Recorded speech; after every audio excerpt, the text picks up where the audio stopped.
অর্থনৈতিকভাবে স্বাবলম্বিত না করে তাহলে আমাদের এই দেশকে এগিয়ে নিয়ে যাওয়া সম্ভব না।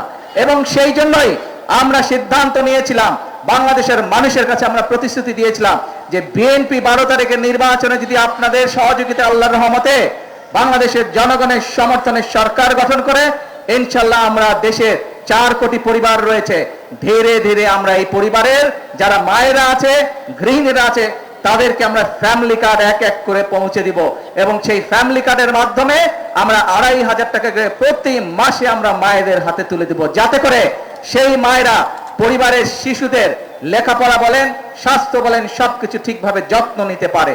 ধীরে ধীরে যাতে মায়েরা ছোট ছোট ব্যবসা বাণিজ্য করার মাধ্যমে স্বাবলম্বী হয়ে গড়ে উঠতে পারে। কারণ মা যদি শিক্ষিত হয়, পরিবার শিক্ষিত হয়। মা যদি স্বাবলম্বী হয়, একই সাথে পরিবারের সকল সদস্য ধীরে ধীরে স্বাবলম্বী হয়। প্রিয় ভাই বোনেরা, এই প্রতিশ্রুতি আমরা দিয়েছিলাম।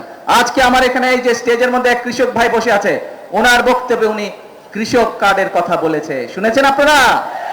এই কৃষক কার্ডের কাজও কিন্তু খাল খননের কাজ যেমন আমরা শুরু করেছি, ফ্যামিলি কার্ডের কাজ যেমন আমরা শুরু করেছি, আল্লাহর রহমতে কৃষক কার্ডের কাজও আমরা ধীরে ধীরে শুরু করেছি। হতে পারে এখন পর্যন্ত কেউ বলতে পারে যে আপনারা তো অল্প দিয়েছেন।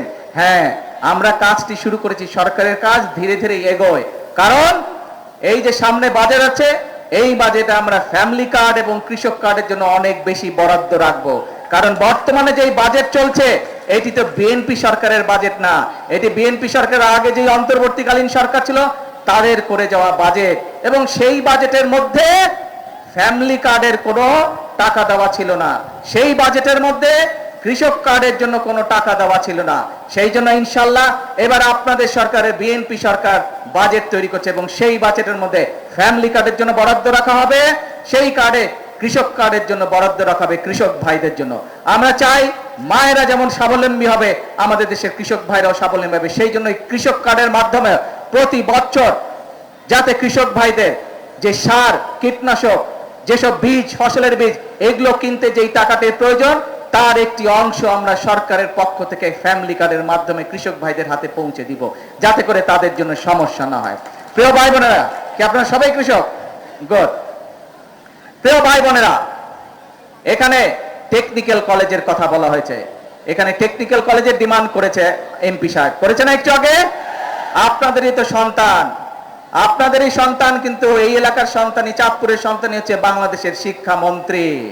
আপনাদের সামনে শিক্ষামন্ত্রীকে আমি এখনই বলে যাচ্ছি, যত দ্রুত সম্ভব সেই টেকনিক্যাল কলেজের ব্যাপারে যাতে ব্যবস্থা গ্রহণ করে। প্রিয় ভাই বোনেরা, আমরা নির্বাচনের আগে বলেছিলাম যে এই বাংলাদেশের একটি বড় সমস্যা হচ্ছে বেকার সমস্যা। আমরা চাই আমাদের দেশের তরুণদেরকে এই টেকনিক্যাল নো-হাউ দিতে, এই টেকনিক্যাল ট্রেনিং দিতে, যাতে করে তারা দেশে কোনো একটি কর্মসংস্থানের ব্যবস্থা করতে পারে অথবা নিজেদের ব্যবসা বাণিজ্য তৈরি করতে পারে, যাতে করে দরকার হলে তারা বিদেশেও যেতে পারে এবং বিদেশে যাতে ভালো চাকরির ব্যবস্থা করতে পারে যদি তাদের টেকনিক্যাল ট্রেনিং থাকে। এখন যেরকম অদক্ষ শ্রমিক চায়, আমরা চাই আমাদের শ্রমিকদেরকে দক্ষ করে গড়ে তুলতে, যাতে বিদেশে গিয়ে তারা বেশি ইনকাম করতে পারে, যাতে করে তারা বেশি বৈদেশিক মুদ্রা দেশে পাঠাতে পারে। অর্থাৎ আমাদের লক্ষ্য একটাই, আমাদের উদ্দেশ্য একটাই, আমরা স্বপ্ন দেখতে চাই না, আমরা পরিকল্পনা গ্রহণ করতে চাই, যেই পরিকল্পনা বাস্তবায়িত হলে দেশের মানুষের উপকার হবে। আমরা পরিকল্পনা গ্রহণ করতে চাই, যেই পরিকল্পনা বাস্তবায়িত হলে দেশ সামনের দিকে এগিয়ে যাবে। আমরা পরিকল্পনা গ্রহণ করতে চাই, যেই পরিকল্পনা বাস্তবায়িত হলে দেশের মানুষের ভাগ্যের পরিবর্তন হবে। প্রিয় ভাই বোনেরা, এখন প্রিয় ভাই বোনেরা, এই যে কথাগুলো বললাম, এই যে পরিকল্পনার কথা বললাম, এই যে আমার লক্ষ্য উদ্দেশ্য আপনাদের সাথে বললাম, আপনারা কি এর সাথে একমত? কারা কারা একমত? কারা কারা একমত? হ্যাঁ, এদিকে? আচ্ছা, ধন্যবাদ। এবার বলেন তো কারা কারা একমত নন আমার সাথে? কেউ তো হাত তুলে না, তাহলে সবাই একমত।